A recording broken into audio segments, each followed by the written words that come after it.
저는 오늘 주제는 발칙한 제안입니다.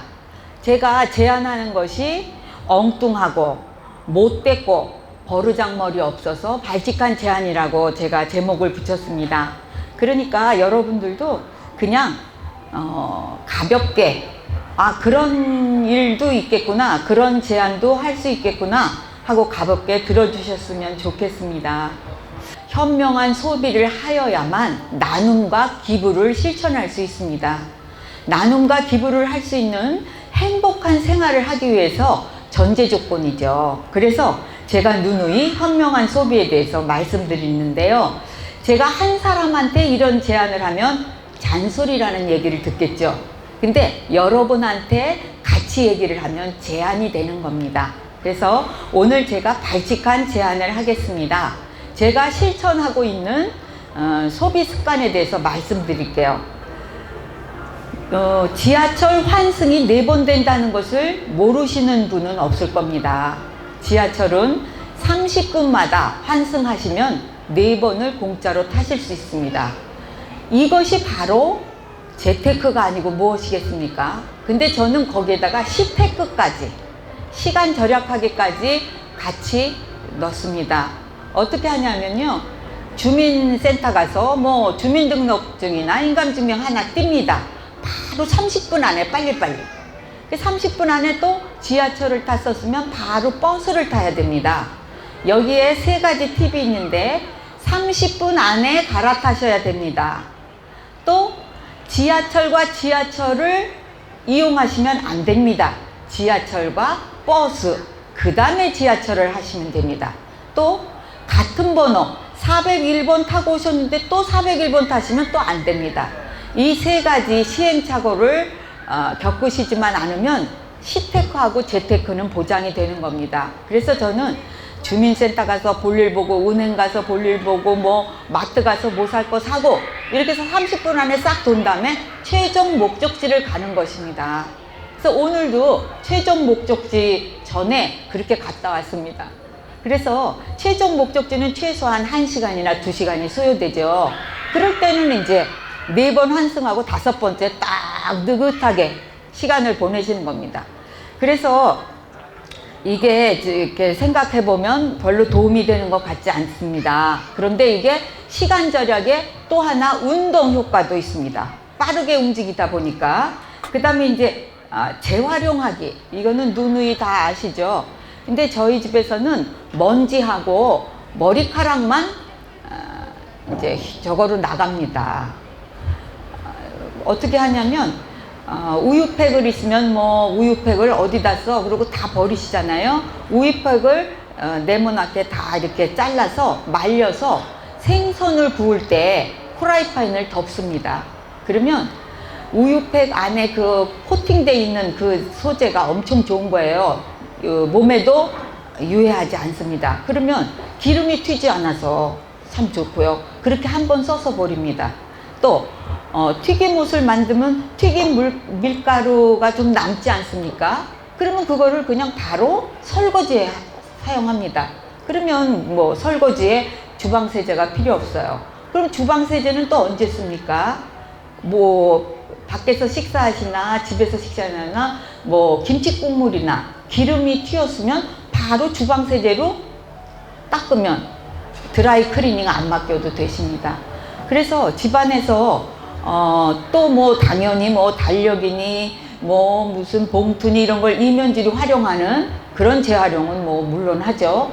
또 대신에 팁이 있는데 뭐라 그럴까요? 병원에 처방전이 있을 때만 병원용 약국을 이용합니다. 그 외에 약이나 또 건강식품을 살 때는 절대 도매상으로 가셔야 됩니다. 도매상에 가시면 최소한 30%가 할인이 되죠. 그러면 그렇게 근검절약만 하고 내가 쓰고 싶은 거를 못 쓰느냐? 그건 또 아니죠. 또 백화점이나 마트를 100% 활용하기가 있습니다. 백화점이나 마트는 유행에 민감하기 때문에 회전이 빨라야 돼요. 그래서 오늘 판 거를 그대로 또 오늘 소비를 시키지 않습니까? 6시부터 7시 반 사이에 가시면 거의 식품류는 50% 할인입니다. 그렇지만 오늘 생산된 제품이니까 그때 사셔도 한 50% 절약을 하실 거고, 옷도 백화점에서 사는 옷이 가장 쌉니다. 그러면 그런 억설이 어디 있느냐. 백화점은 비싸고 한데 백화점은 3개월도 되기 전에 그거를 바꿔야 되니까 디스플레이를 다시 해야 되기 때문에 한 7, 8% 싸게 팝니다. 그게 마트로 땡처리해서 보내는 50%보다도 싸게 사는 폭이 됩니다.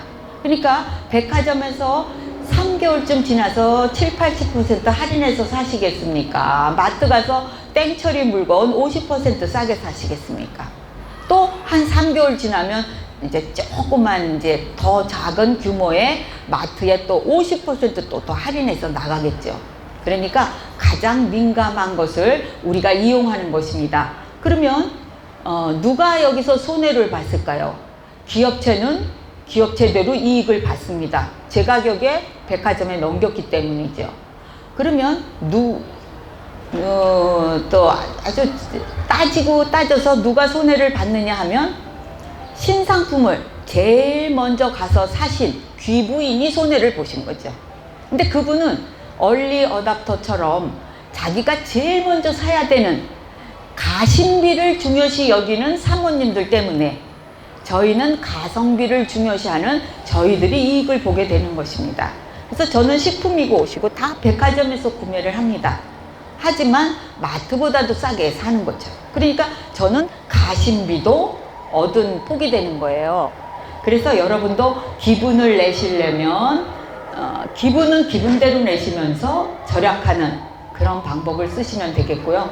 여기까지는 다 서론에 불과하고 제일 좋은 거는 뭐 미니멀 라이프를 실천하는 것이겠죠. 그래서 미니멀 라이프라는 것이 한 3, 4년 전부터 유행하게 되었습니다. 근데 미니멀 라이프는 곧 몸의 다이어트가 아닌 생활의 다이어트를 실천하자는 얘기죠. 그래서 생활을 슬림하게, 단순하게 이제 실천하고 살자, 이런 이제 얘기가 되겠는데요. 제일 중요한 것은 저는 버리지 않는다고 했지만 미니멀 라이프에서는 무조건 버릴 수 있는 것은 싹 버리라는 겁니다. 그래서 버릴 수 있는 거는 싹 버리고 슬림하게 해 놓은 다음에 종목 정리정돈을 제대로 해서 우리가 필요할 때, 사용할 때 즉시 사용할 수 있도록, 찾는데 시간이나 번거로움을 갖지 않도록 그렇게 일목요연하게 정리해서 깨끗하게 살자는 겁니다. 그래서 유행옷을 다 버리자는 것은 아니죠. 그래서 유행옷도 여러 선생님들은 저 연배만 되면 다 터득하고 계신 겁니다. 그런데 제가 이걸 왜 누누이 말씀드리냐면 어느 누구 하나라도 젊은이가 이 얘기를 듣고 실천한다면 제가 버린 수업료 또 그 시행착오 이것이 없이 누군가가 젊은이가 받아들였으면 좋겠다는 얘기예요. 우리 여러 선생님들은 다 알고 계신 노하우입니다. 그래서 옛날 옷은 무조건 상의는 소매를 자릅니다. 이렇게 7부로. 또 바지는 구부 바지 밑단도 너덜너덜. 그러니까 바로 바지는 7부로 자르든 5부로 자르는 겁니다. 그러면 이제 유행이 재탄생되는 거죠. 그 다음에 저희 집에도 보면 도모에서 준 모든 티셔츠, 뭐 옷, 잠바 다 마크가 있습니다. 그러면 마크가 있는 옷을 입고 다닐 수가 없죠. 그래서 입지도 못하고 그 옷을 다 버리는 결과가 되는데, 그때는 호주머니는 항상 여기에만 달지 않아요. 여기 외국 브랜드를 보면 여기에도 달고 엉덩이 뒤에도 달고 이렇게 해서 색다른 멋을 냅니다. 그 마크 있는 데다 호주머니를 박습니다. 그러면 아주 멋있는 옷이 됩니다. 그래서 그렇게 이제 활용하시면 되고, 또 이제 너무너무 버릴 거는 버려야죠. 뭐 냉장고에서 유통기한 지난 거는 당연히 버리셔야 됩니다. 그래서 제가 이제 그 알뜰하게 사는 재활용하기, 또 뭐 구매할 때 어디서 사는 게 싸겠고, 뭐 지하철을 활용하라, 이런 이제 팁을 드렸는데 지하철에서 팁을 하나 안 드린 게 있네요. 저녁에 6시 이후에는 9시 이후에는 1시간마다 환승합니다. 그래서 누구랑 만났는데 9시가 됐다. 그러면 저녁을 1시간 내에 잘 드시고 그냥 버스 타고 집에까지 가시면 됩니다. 1250원으로 친구 만나서 저녁까지 먹고 또 딴 정거장 가서 커피까지 드시면 다 마치고 가도 1250원으로 해결이 됩니다.